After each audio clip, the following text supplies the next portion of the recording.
نشرة المصري اليوم من القاهرة والناس، أهلا بكم وإليكم أبرز العناوين.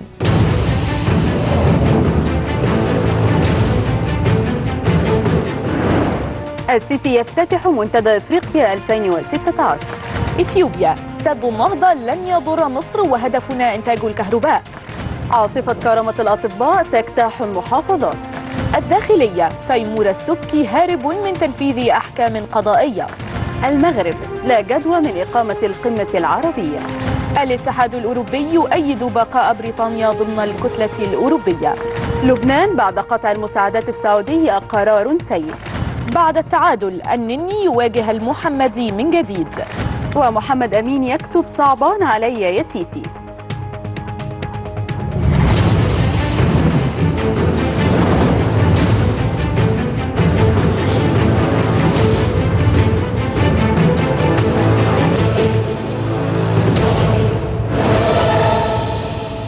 افتتح الرئيس عبد الفتاح السيسي صباح اليوم أعمال منتدى إفريقيا 2016 الذي تنظمه مصر بالتعاون مع منظمة الكوميسا بمدينة شرم الشيخ بحضور 5 رؤساء أفارقة و1500 من ممثلي الحكومات الأفريقية.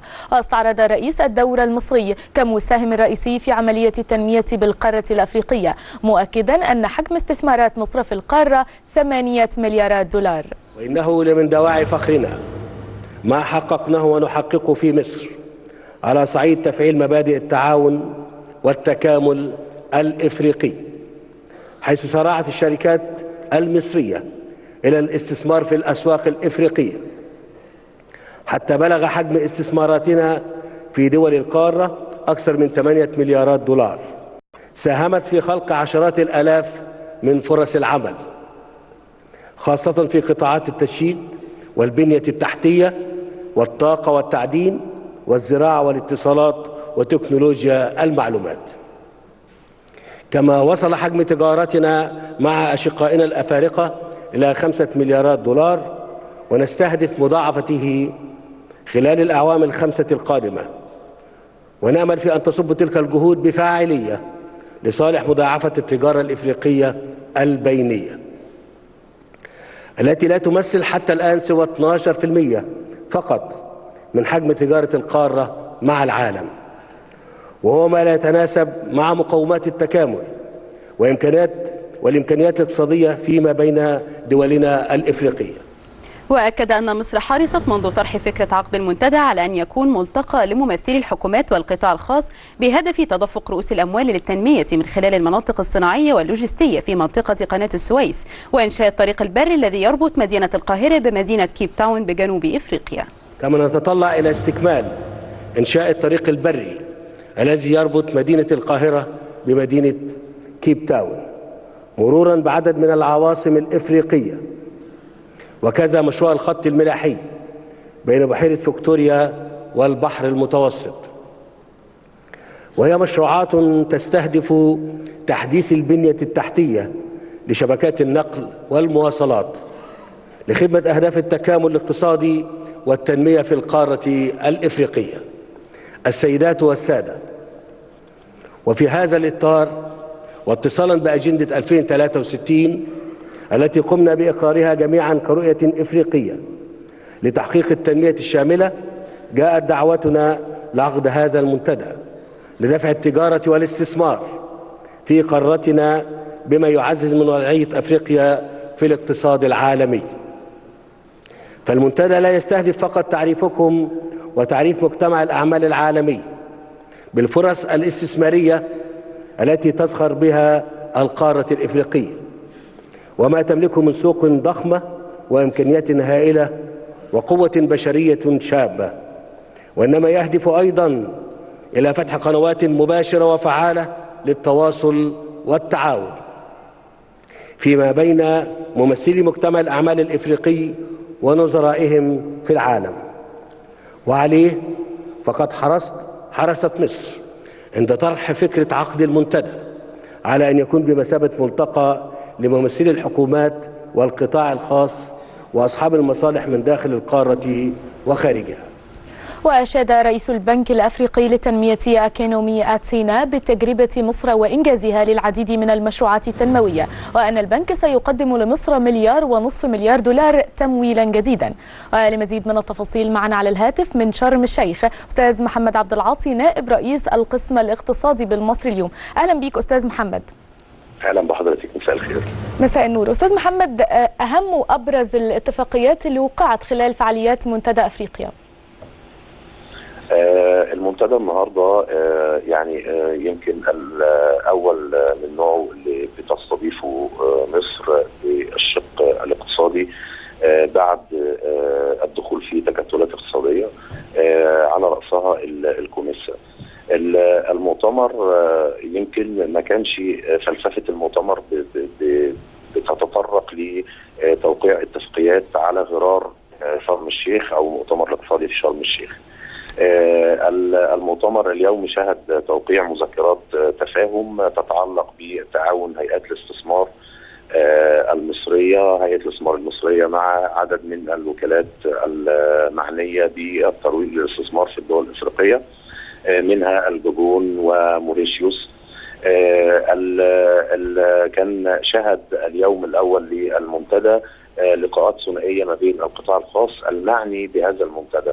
المنتدى فلسفته بتهدف الى ان يكون القطاع الخاص على درايه بالاتفاقيات وحجم السوق في افريقيا، وايضا ان يوصل عدد من المعلومات لمؤسسات التمويل الافريقيه وغير الافريقيه من المؤسسات الدوليه الاخرى، انه بيوصل معلومات بان هناك عمليات اصلاح اقتصاديه بتجرى في عدد من الدول الافريقيه. يمكن كلمه الرئيس اشار الى الاستثمارات البينيه والاستثمارات الاقليميه داخل القاره السمراء. نعم، أنا بشكرك أستاذ محمد عبد العاطي على كل هذه التفاصيل والمعلومات، شكرا جزيلا. ونعود للاستوديو مرة أخرى وبنرحب معنا بالأستاذ محمد السيد صالح رئيس تحرير جريدة المصري اليوم. أهلا بك أستاذ محمد. أستاذ محمد، كيف يمكن لهذا المنتدى أن يعزز ويؤكد مكانة مصر الأفريقية؟ بصي، الرئيس انطلق من كم رقم، اتكلم عن 8 مليار دولار استثماراتنا في افريقيا، 5 مليار تجاره بينيه، و12 وقال رقم ان رغم كل ضخامه افريقيا فان التجاره البينيه بين مصر ودول القاره او الدول بشكل عام 12 التجاره البينيه 12%.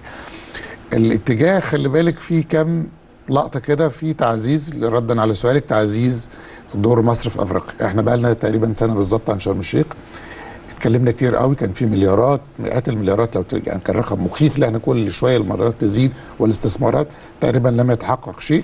اعتقد خلينا واقعيين، نتجه لافريقيا، التجاره البينيه نعززها زي ما الرئيس قال، زي ما محمد بيقول ان ما هيش اتفاقيات ولكن اتفاقيات وما الى ذلك.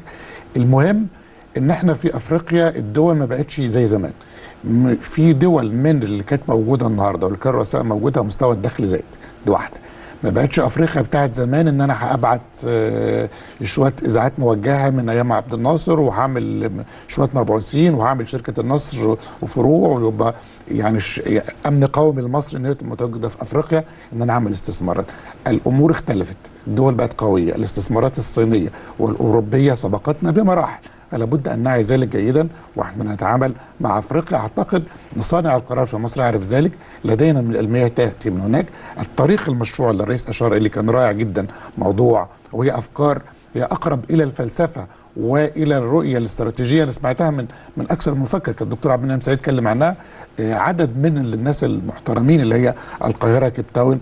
اعتقد ان هو طريق لو تم ذلك فانه سيكون اكثر بمراحل من طريق الحرير اللي الصين بتتغنى به منذ سنوات طويله.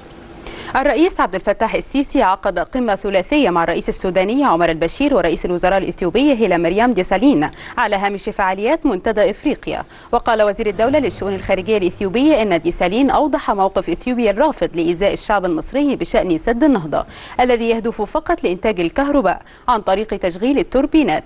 لمزيد من التفاصيل معنا على الهاتف من شرم الشيخ الأستاذة فتحية الدخاخني محررة شؤون الرئاسة بالمصري اليوم. أهلا بك يا أستاذة فتحية.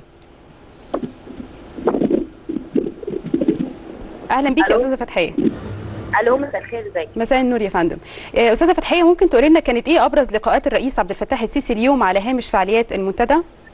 هو زي ما انت قلتي طبعا ابرز لقاء كان القمه الثلاثيه اللي جمعت الرئيس السيسي والرئيس السوداني عمر البشير ورئيس الوزراء الاثيوبي هيلي مريم ديسالين، واللي احنا طبعا اكيد هي تناولت موضوع سد النهضه، رغم ان البيان الرئاسي خرج دون الاشاره لهذا الموضوع، وقال ان هو القمه بحثت سبل التعاون بين الدول الثلاثه وازاي يعملوا اطار مؤسسي للتعاون في جميع المجالات، وان يكون في قمم دوريه بينهم.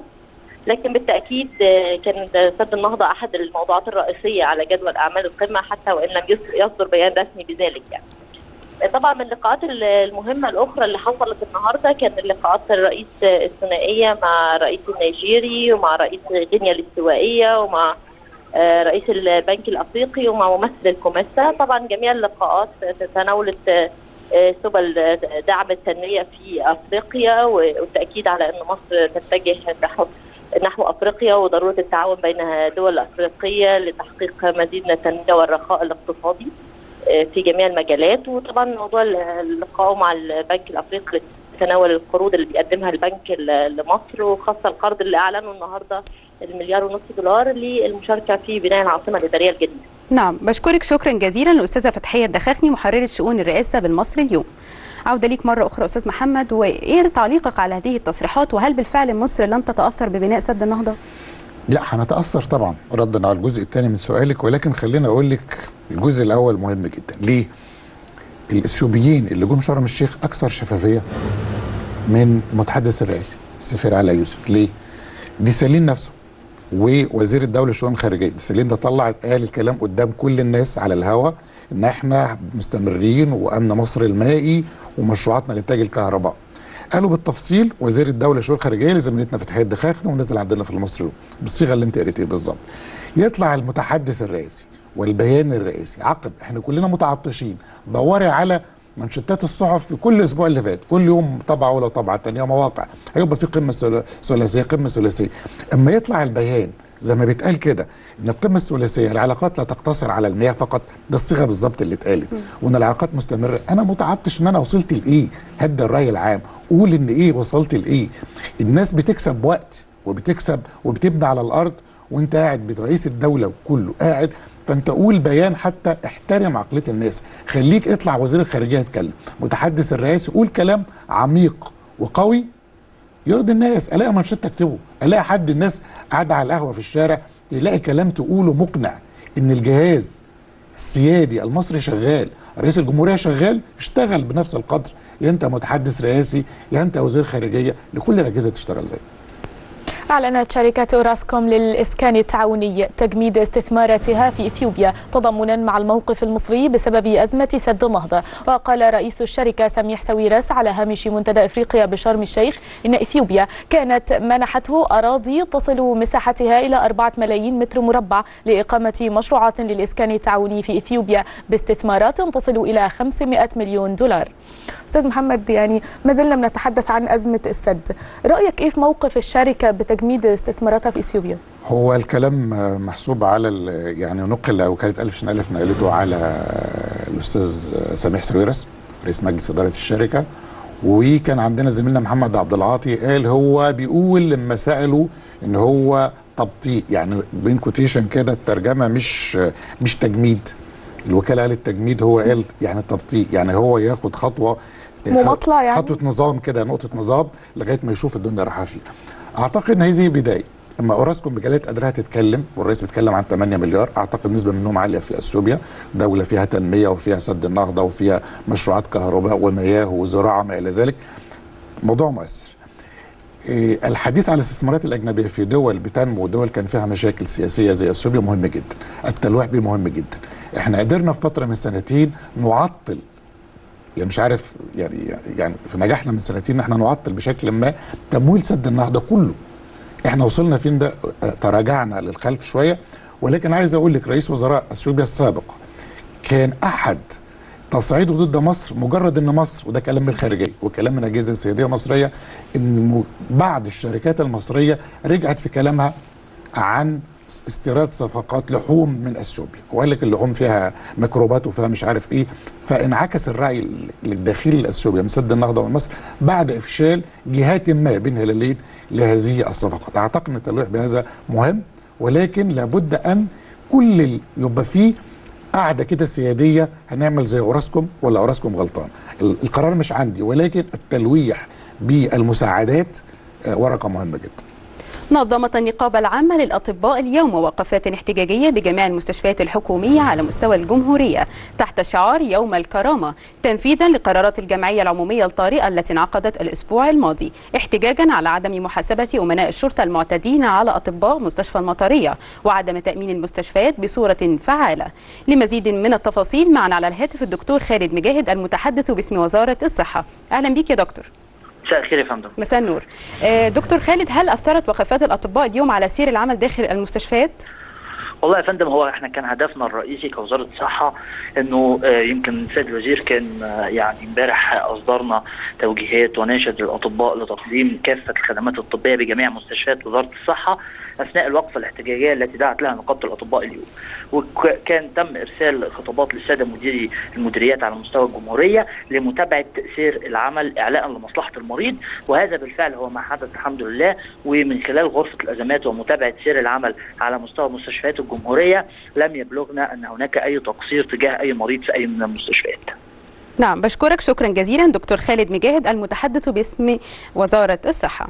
وعودة ليك مرة أخرى أستاذ محمد، ونحن الآن أمام تصعيد من جانب الأطباء، إزاي الدولة تقدر تحجم التصعيد ده؟ بالفعل هو التصعيد مستمر، هو النهارده كانت واقفة، يعني الناس اشتغلت، كان في أنا معلوماتي إن كان في أجهزة في الدولة خايفة جدا من التصعيد، ولكن أعتقد الأطباء أذكى من هم إن يقفوا يعني يدخلوا في صدام قوي. هو عنده جهة، عنده مطلب يريدون بقوة، يعني اتضحت قوي عدم تسييسه.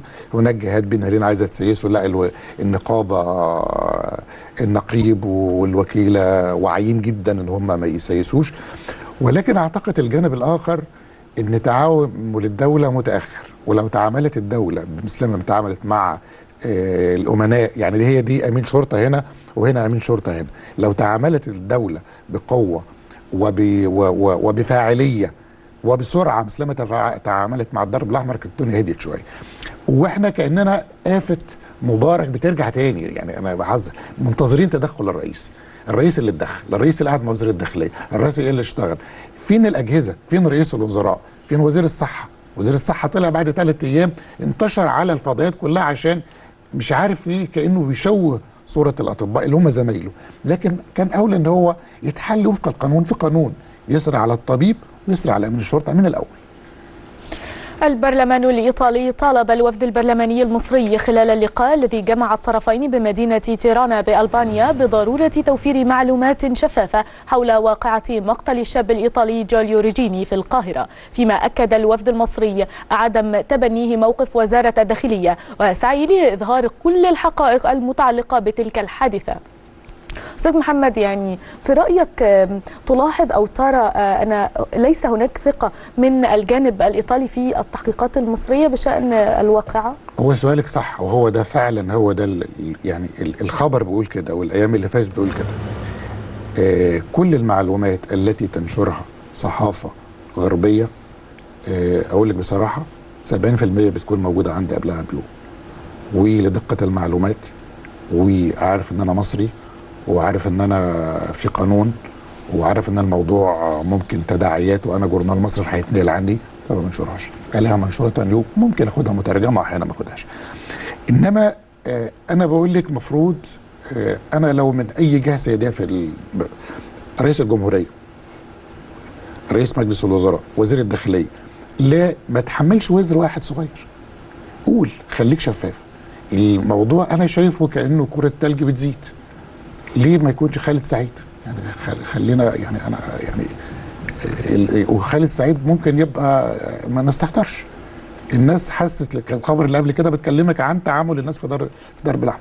خلينا ما نخلقش خالد سعيد دوليا، واذا خلقت دوليا هتبقى كره تلج كده، هتاخد في وشها كل انجازاتنا وانجازات الرئيس وانجازاتنا كلنا. ما يا ريس ما تحملش وزر حد. اللي غلط يتحاسب، وانا اعتقد انك ما تعرفش كده. واعتقد ان وزير الداخليه ممكن ما عندوش حتى انا بفترض لو في معلومه ما تستطرش عليها، انا لا افترض ان وزاره الداخليه او اي حد من الداخليه، ولكن اي معلومه لابد ان تكون هناك ثقه. لو احنا شفافين مش هيطلع الوفد ده يتكلم بهذه اللغه، مش هيبقى الايطاليين مش واثقين فينا، مش هيبقى الاعلام الغربي مش واثق فينا. نعم أستاذ محمد، خاصة وأن النار تبدأ من مستصغر الشرر. بالفعل. في خطوة جديدة حول قضية تيمور السبكي المتهم في وقعة سب وقذف سيدات الصعيد، كشفت تحريات مديرية أمن الجيزة أن المتهم هارب من حكم قضائي صادر ضده في قضية ضرب، بالإضافة لاتهامه في السابق بقضيتي مخدرات، كما أنه كان يعمل مدرسا في السابق. الجامعة العربية قالت إن القمة المقرر انعقادها أبريل المقبل ستكون في دولة موريتانيا بعد اعتذار المغرب عن استضافتها. وأبلغ وزير الخارجية المغربي صلاح الدين مزوار الأمين العام لجامعة الدول العربية نبيل العربي إن بلاده ترى أنه لا جدوى من إقامة القمة في ظل ظروف الراهنة التي تمر بها الدول العربية، مؤكدا أن المغرب سترسل مذكرة إلى كافة الدول الأعضاء لتوضيح موقفها. أستاذ محمد، عايز أعرف رأيك، كيف قرأت تصريحات نبيل العربي أنه القمة لا تشكل أهمية لنعقدها في الوقت الراهن؟ والله هو تصريحات المغرب نفسها أنا كنت متوقع ده من المغرب بصراحة. يعني أحيانا القمة العربية ما بتبقى في عواصم خليجية بتبقى احتفائية وأنت بتعملي بروباجندا لهذه العاصمة. الدول المشرقية المختلفة لديها سياسات مستقلة ابتعدت كثيرا عن القاهرة، ابتعدت عن القضايا العربية بشكل عام، لها قضايا مستقلة لها صلاتها الأوروبية المتوسطية الغربية وما إلى ذلك. أعتقد أن في سببين. السبب الأول أن لديهم مشاكل كثيرة مع الجزائر، على سبيل المثال قضية الصحراء، قضية الموقف من ليبيا على سبيل المثال، إضافة إلى عدم الجدوى بالفعل. يعني عدم ده السبب الأول. القضايا الإقليمية اللي هي الجزائر اللي المغرب مش عايزه تورط فيها او تقول فيها راي او تستضيف الجزائر على سبيل المثال، وفي المقابل ما يتعلق بليبيا وما الى ذلك. الدكتور خالد حنفي وزير التموين والتجارة الداخلية أعلن أن الاحتياطي الاستراتيجي من القمح يكفي حتى أول يونيو المقبل، وذلك بعد تعاقد هيئة السلع التموينية على شراء 240 ألف طن قمح روسي وفرنسي بمناقصة عالمية بهدف توفير الدقيق لإنتاج الخبز المدعم للمواطنين من خلال 26 ألف مخبز. أستاذ محمد، في رأيك أن وزارة التموين نجحت في دعم أو الحد من استقرار أسعار السلع في السوق؟ والله وزير التموين يعني من اشطر الوزراء، انشط، متفاعل مع الاعلام، ولكن واقع الناس في الشوارع في استقاله 4 مسؤولين امبارح في ازمه زيت تموين. يعني في ازمات كثيره مرتبطه بالتموين بالسلع. يعني انا شايف حاجات تحركت جزئيا. الراجل ناجح جدا جدا في الشارع، ناجح مع الاعلام، قريب يعني حبوب كده مع الناس كلها بيتكلم، ولكن على المستوى الحقيقي والواقعي ما شفتش انجازات. وانا ليه ملاحظات كثيره جدا جدا على الموقف اللي عايز ياخده، واتمنى ان رئيس الوزراء ما يدعموش فيما يتعلق بالقمح. يعني ده موضوع لابد ان يدرس جيدا جيدا، والامن القومي اللي يتدخل في موضوع دعم الفلاح واستيراد. اعتقد ان هذه سياسه الوزير فيما يتعلق بالقمح وباستيراده ستزيد الباب اللجوء للخارج مرة أخرى. وقع سيد عبد الحفيظ مدير النادي الأهلي غرامة مالية قيمتها 100,000 جنيه على حسام غالي قائد الفريق عقب مشادات نشبت بينه وبين حسين السيد مارسيليو قبل مباراة غزل المحلة الأخيرة. وأكد أن الجهاز الفني يسعى لإضفاء حالة من الاستقرار للحفاظ على صدارة الدوري الممتاز، كما هدد عبد الحفيظ غالي بسحب الشارة حال استمرار أزماته مع زملائه. أكبر فريق هال سيتي مضيف أرسنال حامل اللقب على خوض مباراة إعادة في دور 16 لكأس الاتحاد الإنجليزي لكرة القدم بعدما تعادل معه سلبيا اليوم السبت على استاد الإمارات. وشارك المصريان محمد النني لاعب أرسنال وأحمد المحمدي لاعب نادي هال سيتي وجها لوجه منذ بداية المباراة وحتى نهايتها. وسيطر أرسنال على مجريات اللعب في أغلب فترات اللقاء، لكن لاعبي الفريق أهدروا العديد من الفرص المحققة في ظل التألق اللافت للحارس السويسري لهال سيتي. مشاهدينا فاصل ونواصل نشرة المصري اليوم من القاهرة والناس.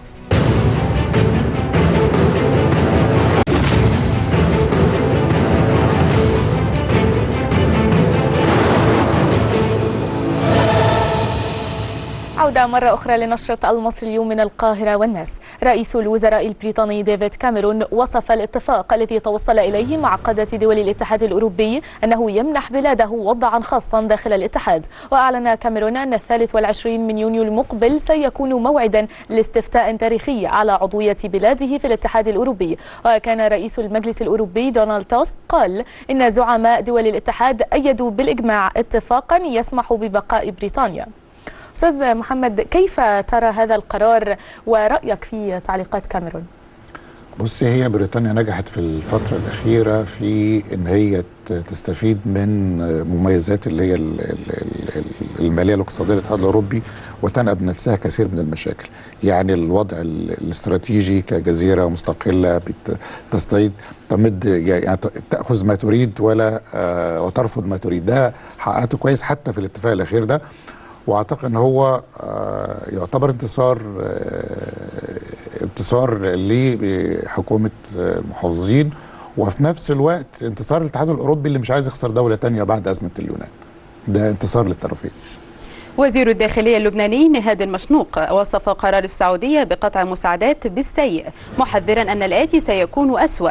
كما أعرب رئيس الوزراء اللبناني الحالي تمام سلام عن أسفه تجاه القرار الذي وصفه بالمفاجئ، فيما أرجع حزب الله اللبناني القرار إلى معاناة المملكة من أزمة مالية بسبب النفقات في اليمن. في المقابل حمل رئيس التيار المستقبل اللبناني سعد الحريري حزب الله اللبناني مسؤولية الأزمة مع السعودية. نتفهم هذا الموقف، وكمان بنحس الحكومة أنه تتحرك باتجاه المملكة العربية السعودية لحتى هذا الموضوع نشوف كيف يحل.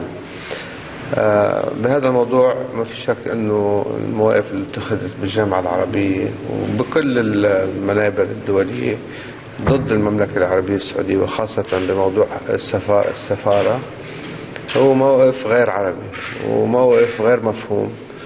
ما في شك انه الكلام اللي بيصدر عن منابر ان كان من حزب الله ولا من كان من اخرين باتجاه المملكة العربية السعودية هو كلام مرفوض، ونحن وهؤلاء لا يمثلون لبنان. برأيك يا أستاذ محمد أن قرار السعودية يؤثر على علاقة الدول العربية بلبنان؟ والله هو يؤثر في الداخل اللبناني أكثر. يعني تعرفي من خلال القرار ده أصدقاء أو اللوبي السعودي في بيروت مين اللي مع القرار ومن ضد أصدقاء. يعني الخبر نفسه رغم 3-4 سطور تشوف فيه المؤيد والمعارض من داخل الحكومة نفسها مين اللي معه ومن اللي ضد. فأنا أعتقد الكل بيتحدث عن هي في طرفين، الطرف الأهم واللي نستبعده إن في أزمة مالية للسعودية بالفعل وفلوس، وده الطرف الأعداء اللي هم بيقولوا إن هي بتضيع الفلوس أو بتصرف على اليمن وما إلى ذلك. ولكن السبب الآخر إن أنا مش هساعد حكومة، وده المنطقي، وبعدين ألاقي الأطراف من داخلها حزب الله الذي تدعمه أطراف لبنانية رسمية في الحكومة بيدخل ويشتغل ضد السعودية في داخل سوريا أو في مناطق أخرى من العالم. مجلس الأمن الدولي قال إنه لم يتوصلوا إلى اتفاق حول مشروع القرار الروسي الذي يطالب بحماية السيادة السورية. وأكد المتحدث باسم رئاسة روسيا ديمتري بيسكوف رفض روسيا للقصف الذي تنفذه المدفعية التركية على حدود الأراضي السورية. فيما قال المندوب التركي الدائم لدى الأمم المتحدة إن بلاده لن ترسل قوة برية إلى سوريا إلا في إطار عمل جماعي عبر مجلس الأمن أو التحالف الدولي. ممثل أكراد سوريا لدى روسيا الاتحادية رودي عثمان اعتبر أن أي مفاوضات سورية تنعقد بدون مشاركة كردية ستبقى لقاء عاديا لن ينتهي بنتائج عملية. وقال إن الأكراد لم يتلقوا حتى الآن دعوة للمشاركة في المفاوضات السورية، رغم أن الأكراد يسيطرون على مساحات واسعة ولهم فصائل مسلحة تابعة لهم. أستاذ محمد، برأيك هل تتفق مع المطالب الكردية بمشاركتهم في المفاوضات السورية؟ هم بالفعل فصيل وطني، فصيل شارك في المقاومة منذ البداية، فصيل متواجد في 3 دول أو 4 دول، 3 دول عربية، 3 دول إقليمية لهم مطالب مشروعة هنا وهناك. ولكن كلما زادت النبرة في حديث الأكراد في هذه اللحظة بالتحديد ومع النفوذ، مع التزايد الرقعة التي يسيطر عليها الأسد والدعم الروسي، أحس بالخطر. أبص إن أنا مش مطالب شرعية في الوقت الحالي، مطالب مبالغ فيها إلى حد كبير. أعتقد أنا مع مطالب الكردية، ولكن دايما بتحسس نفسي وأنا بشوف مطالب في هذا التوقيت بالذات من ناس كانوا بيتكلموا كأحد فصائل المعارضة والآن انقلبوا بشكل ما. الرئيس الأمريكي باراك أوباما دعا أنقرة إلى وقف قصف مواقع الأكراد بسوريا، معربا عن قلقه بشأن تقدم قوات الحكومة ووحدات حماية الشعب الكردية في شمال غرب سوريا. جاء ذلك في اتصال هاتفي مع نظيره التركي رجب طيب أردوغان. وأكدت الرئاسة التركية أن الولايات المتحدة ستدعم تركيا على الدوام بصفتها عضوا في حلف الشمال الأطلسي. كيف قرأت يا أستاذ محمد دعوة الرئيس الأمريكي باراك أوباما بوقف قصف على الأكراد في سوريا؟ نوع من الارتباك، أنا يعني نوع من الارتباك اللي لسه كنت بتكلم عنه. هو دلوقتي أنا دول أصدقاء للغرب في وقت ما، في نفس الوقت أنا مش عايز سوريا قريبة من روسيا وما الى ذلك. فالعمليه فيها نوع من الارتباك ونوع من التلاسن اللي مش عارف رايح على فين.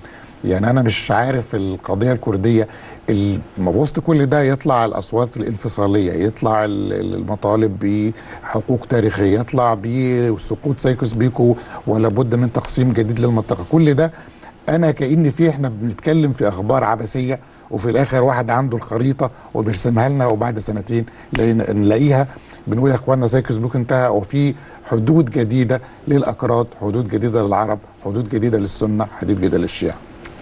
فايز السراج يقف للمرة الأولى اليوم أمام مجلس النواب الليبي المعترف به دوليا كرئيس للمجلس الرئاسي لحكومة الوفاق لعرض تشكيل حكومته التي شهدت جدلا واسعا بين الأطراف الليبية بسبب استبعاده اللواء خليفة حفتر القائد الأعلى للجيش الوطني الليبي من حقيبة وزارة الدفاع، وهو ما جعل عدد من النواب يدشنون حملة توقيعات لإسقاطها.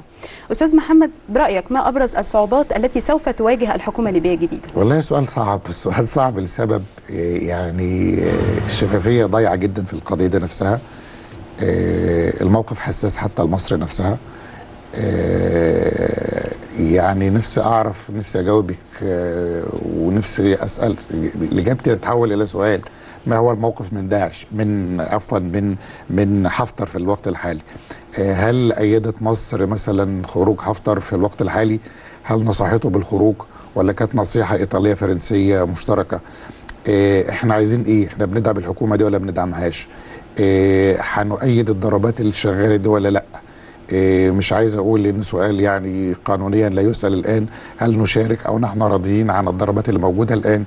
انا مع كل الضربات دي بالفعل، ده امننا القومي حدودنا، ولكن الراي العام يستحق معلومات اكثر، لأن ده أمننا القومي، أمننا القومي الداخلي، ليبيا أمن القومي الداخلي. وبالتالي كل موقف ما يتعلق بالحكومة، ما يتعلق بحفتر، ما يتعلق بالضربات، أعتقد أننا نستحق شفافية أكثر من المسؤولين الرسميين في بلدنا أو في اللي عندهم معلومات عن الواقع الليبي.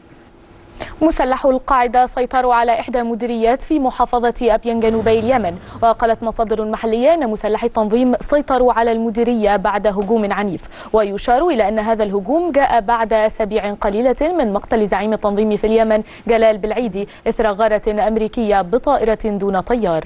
قتل ما لا يقل عن 20 عنصرا من عناصر تنظيم داعش الإرهابي، بينهم والي الأنبار الجديد ومساعده في غارة جوية غرب قضاء هيت. ويذكر أن محافظة الأنبار تشهد عمليات عسكرية لاستعادة السيطرة عليها من تنظيم داعش، انطلقت من عدة محاور بمشاركة طائرات التحالف الدولي بقيادة الولايات المتحدة. مشاهدينا فاصل ونواصل نشرة المصري اليوم من القاهرة والناس.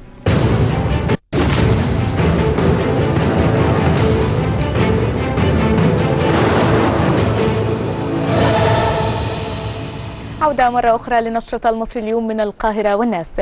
كاميرا المصري اليوم رصدت معاناة أهالي قرية البردعة التابعة لمحافظة القليوبية، واستمعت لشكاوى المواطنين لمعاناتهم من اختلاط مياه الصرف الصحي بمياه الشرب، مطالبين الرئيس عبد الفتاح السيسي ووزير الإسكان بسرعة التدخل لحل تلك الأزمة التي يعانون منها منذ 6 أعوام. ولمزيد من التفاصيل نتابع التقرير التالي.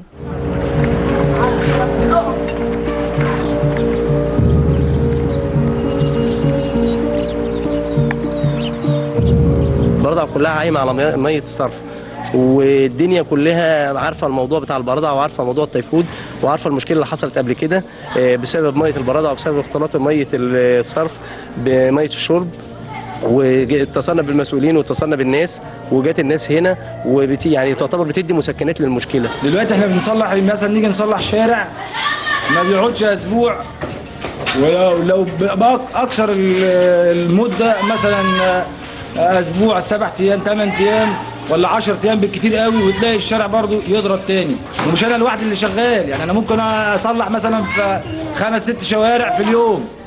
طب ومش انا لوحدي، ده في كذا واحد، في 10 زيي بيصلحوا في البلد. يعني شوف بقى كام شارع بيبوظ في اليوم. البلد كلها بايظه. شبكه الميه اللي الرئيس محمد حسني مبارك امر قبل ما يتخلع من الحكم ان تتغير، الشبكه لا اتغيرت ولا اي حاجه، والميه بيجي في قلب الميه عباره عن تراب وارصاد مترصده من قلب الشبكه القديمه، تجيب عباره عن فشل كلوي، امراض على الكلى. يعني كل واحد هيشرب ميه نظيفه ولا نروح نشتري ميه معدنيه ولا نعمل ايه؟ الوضع اللي احنا فيه ان المقاول اللي شغال وهيئه التنفيذيه ومش قادرين ينفذوا المشروع زي ما هو. الوضع بقى لنا سنين، من 10 سنين والمشروع متوقف، ما فيش فيه اي حركه الا اليومين دول، والحركه بطيئه جدا للغايه. فانا بناشد وزير الاسكان بقول له انزل اتحرك، شوف البلد دي فيها ايه، شوف الوضع ماشي ازاي في البرادعه. الناس هنا بيوتها غرقانه والناس بيوتها وقعت والناس بتموت. اللي احنا بناكله ده بيشرب من الميه دي، مجاري صرف صحي ضربه، كل الخطوط ضربه ببعضها. طب احنا دلوقتي سيادتك احنا هناكل ونشرب من اللي احنا لا مؤاخذه خزانات ومجاري؟ ده ينفع؟ ده ما يرضيش ربنا. المصرف اللي فول البلد ده مدور محيط البلد كلها، بيدور على البلد كلها، لافف البلد كامله. طبعا الامراض منتشره بطريقه رهيبه جدا. الناس متخوفه وعندها هاجس رهيب من الميه، انها تشرب الميه وتشتري ميه، عندهم هاجس. هي الميه مفيش فيها مشكله، بس هم بيخافوا ان يشربوا ميه من اللي حصل في 2010. فاحنا لازم نشوف صرفه ولازم ننادي على المسؤولين الكبار، ويعني احنا عايزين حتى صوتنا يوصل للرئيس السيسي.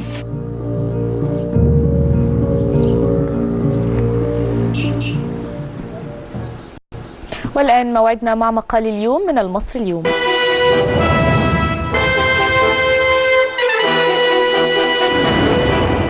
تحت عنوان دروس هيكل الصعبة، يكتب دكتور عبد المنعم سعيد في عدد الغد من المصري اليوم عن الراحل الأستاذ محمد حسنين هيكل، مؤكدا أن مصر مدينة لما تركه من تراث فكري سوف يكون ذخيرة كبيرة للباحثين عن مصر والمنطقة خلال النصف الثاني من القرن العشرين، وعن فهم سياسة مصر اتجاه ما وراء حدودها، مطالبا بالحفاظ عليه. أستاذ محمد، أين مؤسسة هيكل للصحافة العربية، وهل يمكن الدولة إحياؤها مرة أخرى؟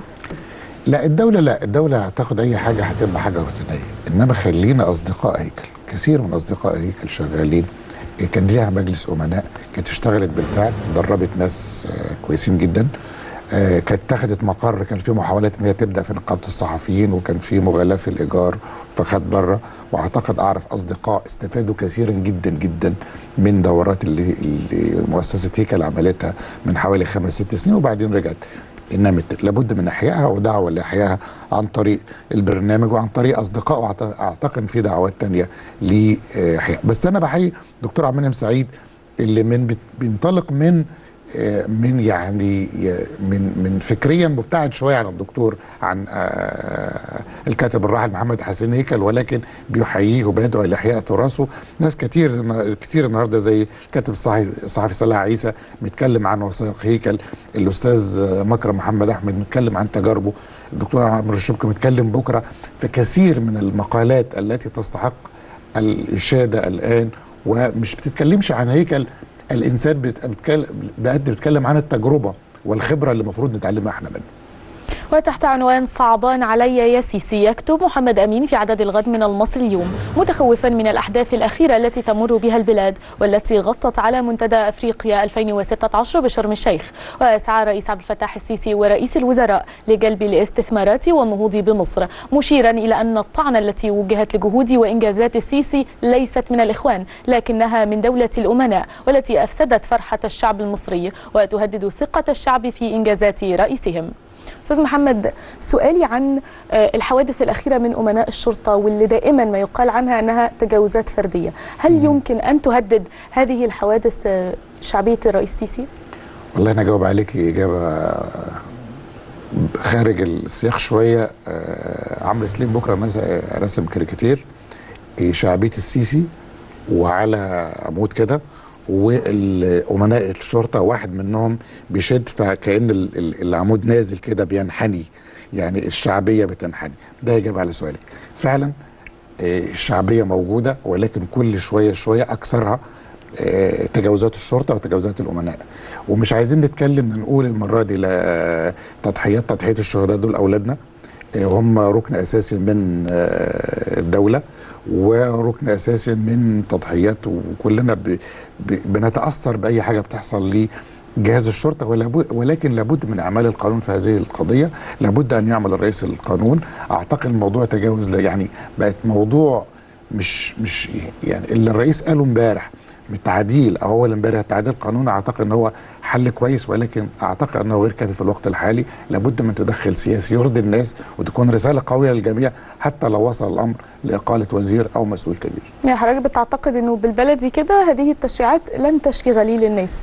اعتقد ان هي مهمه ولكن غير كافيه في الوقت الحالي. لابد رساله اقوى، رسالة أقوى للجميع. احنا رسالة سياسية، العالم يتحدث سياسة ويستنشق سياسة، فلابد أن تقدموا له حل، وحل الناس دي كلها ما تعملش قبل كده. لابد أن الرئيس يبقى فيه حل. بقول لك حتى لو وصلت إقالة وزير الداخلية، ليه لا؟ نعم. ليه لا؟ وصلت يا أستاذ محمد. مشاهدينا فاصل قصير ونواصل بعد نشرة المصري اليوم من القاهرة والناس.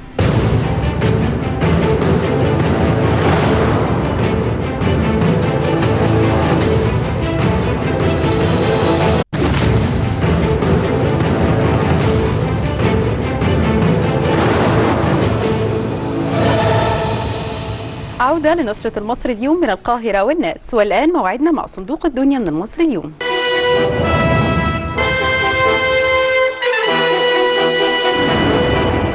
الفيديو اللي معانا النهارده موهبة في غناء البيت بوكس اللي أبهر الجمهور ولجنة التحكيم بطريقته المحترفة وثقته في موهبته. خلونا نشوف مع بعض الفيديو. Here we go.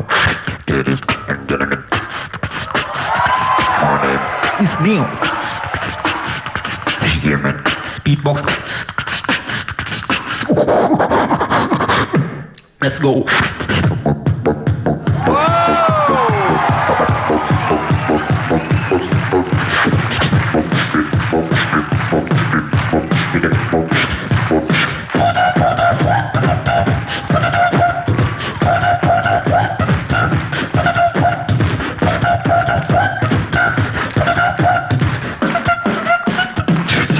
Get low.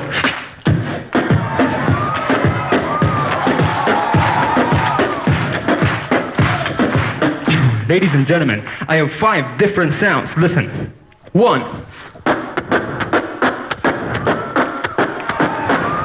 2. 3. 4. And 5. 5 sounds all together. Would you like to hear that? Here we go.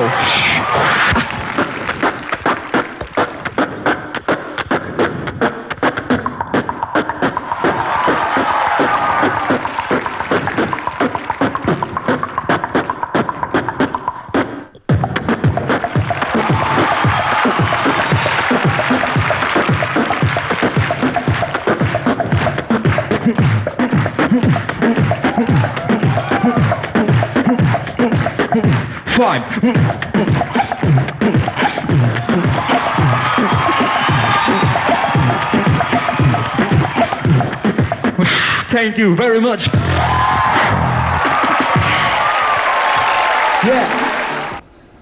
فعلا محترف رغم صغر سنه. خلونا نروح لفيديو تاني حقيقي كلمة إبداع قليلة جدا عليه، وهو مجموعة من الأفراد بيستخدموا ظلهم لعمل عرض أعتقد أنه أفضل العروض اللي اتعملت واللي نالت إعجاب أكتر من 40 مليون مشاهد. تعالوا نشوف الفيديو مع بعض.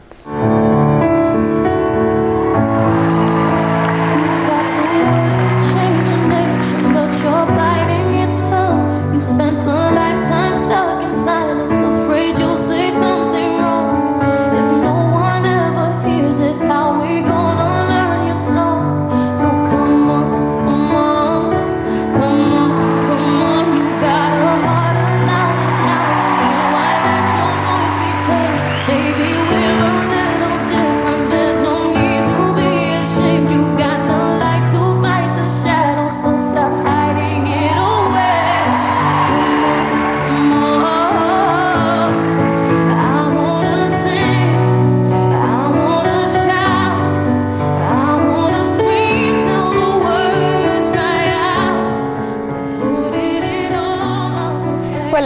موعدنا مع أسعار العملات.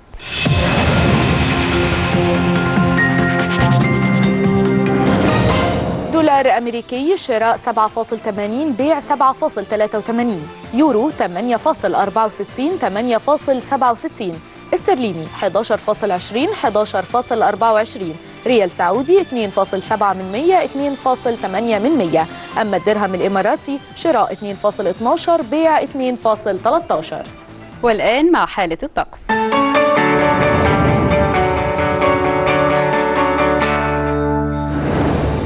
القاهرة العظمى 20، الصغرى 14، الإسكندرية 19 15، شرم الشيخ 26 20، الغردقة 27 16، الأقصر 26 14، أما عن أسوان فالعظمى 28 والصغرى 15. مشاهدينا بهذا نكون وصلنا لنهاية نشرتنا لهذا اليوم. شكرا لك سارة. أشكرك أيضا. شكرا أستاذ محمد. شكرا. وشكر موصول إليكم أيضا مشاهدينا. غدا نشرة جديدة ولكن بعد قليل تلتقون مع الإعلامي أسامة كمال.